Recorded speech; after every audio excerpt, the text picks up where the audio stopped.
안녕하세요. 발표자 정일균입니다.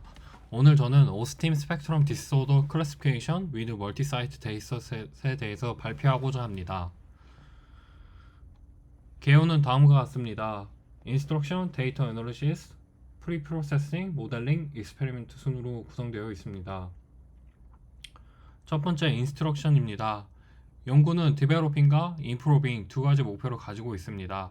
차폐 스펙트럼, 일명 AST 분류 개선을 위해 다중 사이트에서 수집된 fMRI 데이터를 사용하여 딥러닝 모델을 구축하는 데 초점을 맞추고 있습니다.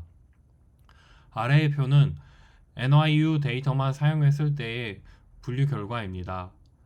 연구를 통해 다중 데이터를 사용했을 때 결과가 어떤 식으로 개선되는지를 알아보고자 합니다. 두 번째는 데이터 애널리시스입니다. 연구에 사용된 데이터는 ABITE 데이터셋을 사용하였고, 이는 오스팀 스펙트럼 디스오더 연구 목적으로 연구기관에서 공동으로 수집된 뇌 이미징 데이터를 의미합니다. ABITE 데이터셋은 두 가지를 포함하고 있습니다. 첫 번째는 구조적 MRI, 일명 SMRI, 두 번째는 기능적 MRI, 일명 fMRI를 가지고 있습니다. 연구에서 사용하는 데이터는 기능적 MRI, fMRI로 fMRI 경우 뇌 활동의 기능적 연결성을 조사하는 데 주로 사용되고 있습니다. 연구에 사용되는 데이터 수량에 관한 정보입니다. NIU 수량 같은 경우 175건의 사용되었고, 위드 멀티사이트의 경우 361건의 데이터를 사용하였습니다. 프리프로세싱입니다. 연구에서 사용하는 프리프로세싱의 경우 두 가지 프리프로세싱을 가지고 있습니다. 첫 번째는 그래프 프리프로세싱, 두 번째는 데이터 프리프로세싱 두 가지로 구성되어 있고, 먼저 그래프 프리프로세싱에 대해서 설명하겠습니다. 총 4단계로 구성되어 있으며, 첫 번째는 플래튼 풀리 커넥티드, 두 번째는 플래튼 투 덴스 과정입니다. 해당 과정을 통해 fMRI 데이터의 차원을 변환합니다. 두 번째는 t-테스트입니다. 통계적 t-검정을 사용하여 ASD 환자와 TC 사이의 3차원 엣지 차이를 평가합니다. 엣지 데이터를 벡터 변환 후 ASD와 TC 데이터 그룹과 비교하여 각 엣지가 통계적으로 유의미한 차이를 보이는지를 평가합니다. 특정 P값 이상의 엣지는 제거 혹은 마스킹하여 유의미한 엣지만 보존하게 됩니다. 세 번째는 P-밸류 마스킹입니다.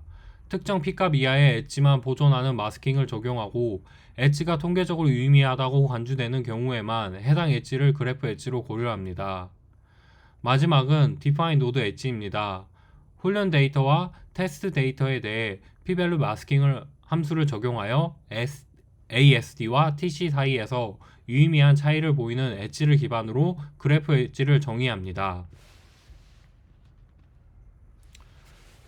두 번째 프리프로세싱인 데이터 프리프로세싱에 대해서 설명하겠습니다. 총 3단계로 구성되어 있으며, 첫 번째는 그래프 토폴로지입니다. t-테스트 함수를 사용하여 훈련 데이터 기반으로 그래프 토폴로지를 생성하여 내 영역 간의 엣지 정의에 사용합니다. 두 번째는 define node 엣지로 앞서 언급한 내용과 동일하게 데이터에 대해 노드와 엣지를 정의합니다. 마지막은 텐서 변환 및 그래프 구조 생성입니다. 플롯텐서와 롱텐서를 사용하여 데이터를 변환하고 덴스 스파스를 통해 스파스 매트릭스로 변환을 합니다. 다음은 모델링입니다. 연구에서 사용한 모델의 경우 그래프 컨볼루션 네트워크 일명 GCN을 사용하였습니다. GCN의 경우 그래프 기반의 데이터를 처리하기 위한 방법론 중 하나이고, 그래프 구조 데이터에서 노드 특징을 학습하는 데 사용하고 있습니다.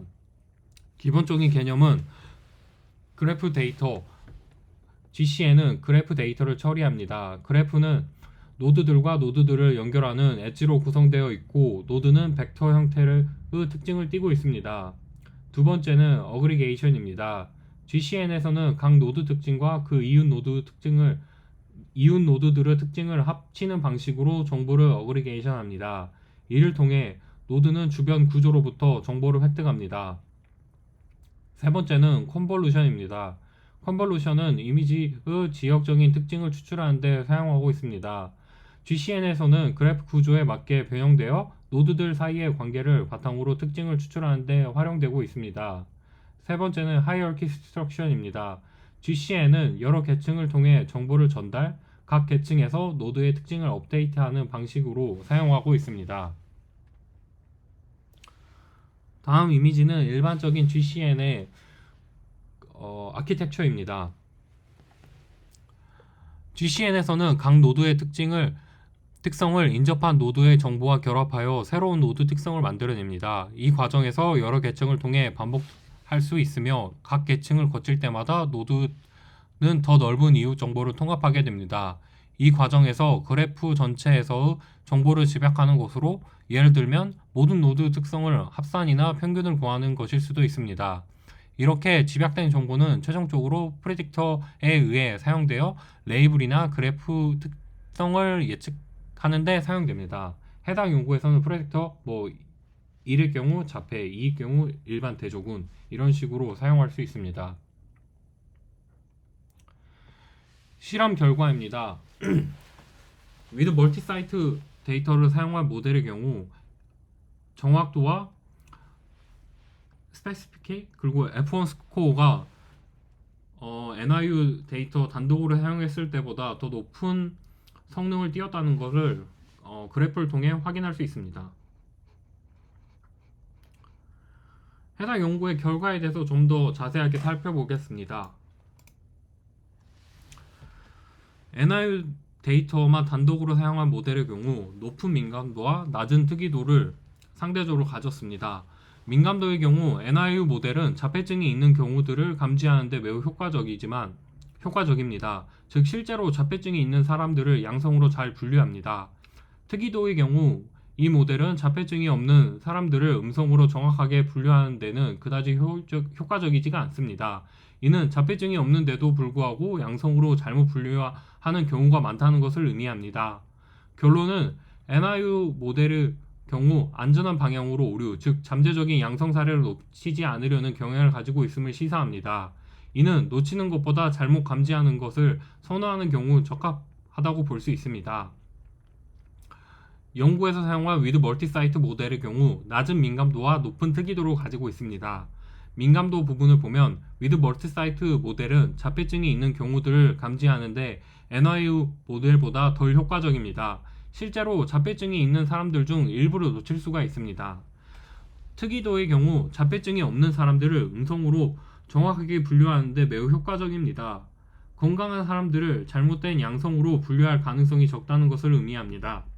결론은 with 멀티사이트 모델은 보수적인 오류 방향, 즉 건강한 사람을 잘못된 양성으로 분류하는 것을 최소화하려는 경향을 가지고 있음을 시사합니다. 이는 잘못된 양성 결과의 부정적인 영향을 최소화하고자 하는 경우에 적합하다고 볼 수 있습니다. 발표 잘 들어주셔서 감사합니다.